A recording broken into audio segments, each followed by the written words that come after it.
Hello my dear students and parents, आज मैं आप लोगों के सामने एक सैम्पल पेपर सॉल्व करने जा रही हूँ। एंड वो जो सैम्पल पेपर है रिलेटेड टू आपका कौन से चैप्टर का है, वो चैप्टर है आपका एल्जेब्रिक आइडेंटिटीज़ वाला और मेंसुरेशन का, क्लास 8 का। ठीक है, ये सैम्पल पेपर है जो आपका 25 मार्क्स का है और वन बाय वन हम क्वेश्चन सॉल्व करने की कोशिश करेंगे और समझने की भी कोशिश करेंगे ताकि आपको थोड़ा सा ओवरव्यू क्लियर हो जाए कि इन दो चैप्टर में से किस तरीके के क्वेश्चन ड्राफ्ट हो सकते हैं। ठीक है, तो आइए स्टार्ट करते हैं। सबसे पहला क्वेश्चन ले लेते हैं। ये 1 मार्क ईच वाले क्वेश्चन हैं। 1 मार्क ईच वाले क्वेश्चन में 6 क्वेश्चन हैं, तो वन बाय वन हम इन क्वेश्चन को करने की कोशिश करते हैं। तो पहला क्वेश्चन ले लेते हैं। पहला क्वेश्चन है the value of expression 5n-2 क्या होगी। इस एक्सप्रेशन की वैल्यू क्या होगी जब n की वैल्यू -2 है। ठीक है, n की वैल्यू क्या है, -2। तो आइए स्टार्ट करते हैं इस क्वेश्चन को करने के लिए। ये वैसे एमसीक्यूज क्वेश्चन है बट हमको इसको सॉल्व भी करना होगा। तो क्वेश्चन 1 ले लेते हैं बच्चों। क्वेश्चन 1 है आपका, हमें एक एक्सप्रेशन दे रखा है 5n-2 where n is equal to क्या है, -2। तो now we will put n-2 in given equation. ठीक है, now what will we do, ये हमने लिख लिया, ये हमारी इक्वेशन है। इसमें n की जगह -2 डाल दीजिए। जहां माइनस आ जाए आप अपने कान खड़े कर लीजिए और ब्रैकेट लगा दीजिए, बिकॉज अगर ये ब्रैकेट नहीं लगाओगे तो आपको कंफ्यूजन आ सकती है। इस टाइप के क्वेश्चंस करने की आप मिस्टेक कर सकते हो। तो जैसे ही माइनस आ जाए वहां पे ब्रैकेट लगा लीजिए और थोड़ा सा अटेंटिव हो जाइए, ध्यान से करना है क्वेश्चन। तो मल्टीप्लाई ब्रैकेट -2 लिख दिया, बाहर -2 लिख दिया। अब यहाँ पे हम बोर्ड मास लगा देंगे। बोर्ड मास लगाने के लिए हम क्या करेंगे, पहले मल्टीप्लाई कर लेंगे आपस में। ठीक है, तो 5 2 10 और साइन कौन सा, 5 का साइन क्या है प्लस और 2 का साइन क्या है माइनस, तो हम माइनस का साइन लगा देंगे और ये -2 आ जाएगा। तो आंसर क्या हो जाएगा, -12। ये हमारा हो गया आंसर। तो इस क्वेश्चन के अकॉर्डिंग हमारा जो आंसर होगा वो होगा ए पार्ट, -12। Any doubt. ठीक है, नेक्स्ट क्वेश्चन की तरफ बढ़ते हैं बच्चों। नेक्स्ट क्वेश्चन पहले देख लेते हैं। नेक्स्ट क्वेश्चन हमारा क्या है, the value of 198 multiply by 198 -102 multiply by 102 is क्या होगी। 400 होगा, 300 होगा, 3000 होगा या 96 होगा। क्वेश्चन सॉल्व करके देखेंगे तब हमें पता चलेगा। तो क्वेश्चन लिख लेते हैं, 198 मल्टीप्लाई बाय 198 और है आपका -102 मल्टीप्लाई बाय 102 अपॉन में 96।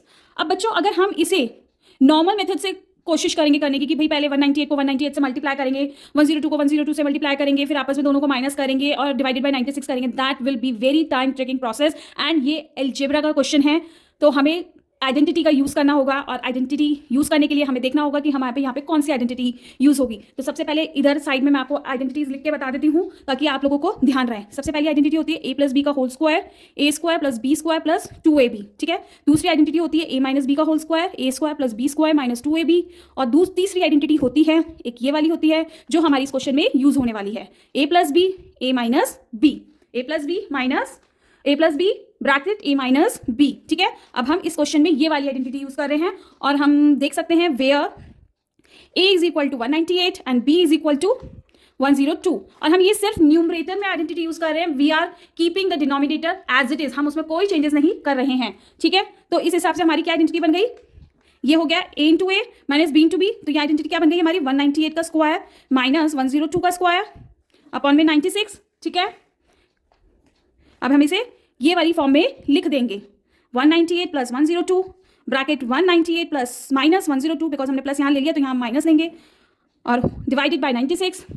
आगे सॉल्व कर लेते हैं। इसको कैसे सॉल्व करेंगे, ये 300 हो जाएगा, ये आपका 96 आ जाएगा और नीचे भी 96। इस 96 से 96 ये कट गया तो आंसर आ गया हमारा 300। तो आइए क्वेश्चन में देख लेते हैं एमसीक्यूज में क्या ये ऑप्शन दे रखा है हमें। यस, दे रखा है 400, 300, 3000, 96। तो आंसर हमारा आ गया 300। आंसर क्या आ गया बच्चों, 300। Numerical coefficient of expression 3 multiply by bracket open -x² bracket close y³ is क्या होगा इसमें आपका।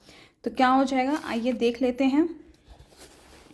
ये आपको दे रखा है 3 - x² एंड y³। इसको सीधा लिख लीजिए, -3x² y³। कोफिशिएंट जो होता है वो ये है, तो आंसर -3 आपका कोफिशिएंट। आइए क्वेश्चन देख लेते हैं। क्वेश्चन में क्या दे रखा है, curve surface area of right circular cylinder का फॉर्मूला क्या होता है हमारा। सिलेंडर का कर्व सरफेस एरिया का फॉर्मूला होता है ये। ठीक है, कर्व सरफेस एरिया का। अब कर्व सरफेस एरिया का फॉर्मूला होता है 2πr h ऑफ सिलेंडर तो इसमें क्या दे रखा है, इसमें जो रेडियस है 2r दे रखी है एंड हाइट दे रखी है 2h, तो हम इसमें पुट कर देंगे 2 पाई, r की जगह 2r लिख देंगे एंड h की जगह 2h लिख देंगे। आंसर क्या आ जाएगा, 2 multiply by 2 multiply by 2 8 pi r h। तो आंसर क्या हो जाएगा आपका, आंसर हो जाएगा सी पार्ट 8 पाई r h। ठीक है, ये आपका आंसर हो गया। फॉर्मुलेज आपको याद करने मस्ट हैं, मगअप कर लीजिए, समझ लीजिए। और जब भी आप क्वेश्चन, इजी क्वेश्चन हो या स्कोरिंग वाला क्वेश्चन हो, बड़े ज्यादा नंबर का क्वेश्चन हो, आप तभी कर पाएंगे जब आपको फॉर्मुलेज याद होंगे। तो आइडेंटिटीज एंड मेंसुरेशन के लिए फॉर्मुलेज अच्छे से याद कर लीजिए। नेक्स्ट क्वेश्चन की तरफ बढ़ते हैं, ये हम यहीं देख लेते हैं। एरिया ऑफ अ रेक्टेंगल दे रखा है, निकालना है हमें इन द फिगर। इस फिगर का हमें एरिया ऑफ रेक्टेंगल निकालना है और वो कैसे निकलेगा, लेंथ दे रखी है एंड ब्रेथ दे रखी है। एरिया ऑफ रेक्टेंगल का फॉर्मुला क्या होता है, अब आप लास्ट वीडियो भी जाके देख सकते हैं। एरिया ऑफ रेक्टेंगल का फॉर्मुला होता है L इंटू बी। तो हम इसमें 14 मल्टीप्लाई बाय 7 कर लेंगे। 14 मल्टीप्लाई बाय 7 करने पे आपका आ जाएगा 14 मल्टीप्लाई बाय 7 करने पे आपका आंसर हो जाएगा 7 4 28 एंड 2 यहाँ पे 7 1 7 98 सेंटीमीटर स्क्वायर। सेंटीमीटर स्क्वायर, दो साइड्स हो रही है ना, इसलिए सेंटीमीटर स्क्वायर। तो हमारा ऑप्शन ए हम चूज कर लेंगे। ठीक है, नेक्स्ट क्वेश्चन की तरफ बढ़ते हैं। क्वेश्चन नंबर 6 ये है, वॉल्यूम ऑफ क्यूब हमें निकालनी है, जिसमें साइड हमें दे रखी है 0.3 मीटर। ठीक है, इसकी वॉल्यूम ऑफ क्यूब निकालनी है। वॉल्यूम ऑफ क्यूब का फॉर्मूला होता है side into side into side. ठीक है, side into side into side हम देख लेते हैं।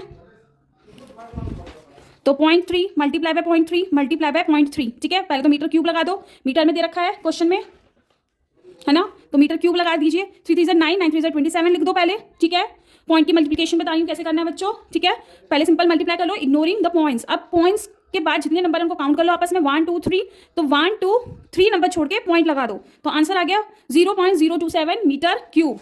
तो आंसर हमारा है बी पार्ट। विद दिस हमने सेक्शन ए कंप्लीट कर लिया है सैम्पल पेपर का। सेक्शन बी भी हम कवर अप करेंगे नेक्स्ट वीडियो में। एनी डाउट, जो भी कोई डाउट है या इस रिलेटेड आप और भी क्वेश्चन सॉर्ट आउट कर सकते हैं, सॉल्व करने की कोशिश कीजिए, अपने एंड पे प्रैक्टिस कीजिए, ताकि 1 मार्क्स के जो भी क्वेश्चन हो वो अच्छे से आप कर पाएं। तो मिलते हैं नेक्स्ट वीडियो में। Till then take care, bye bye.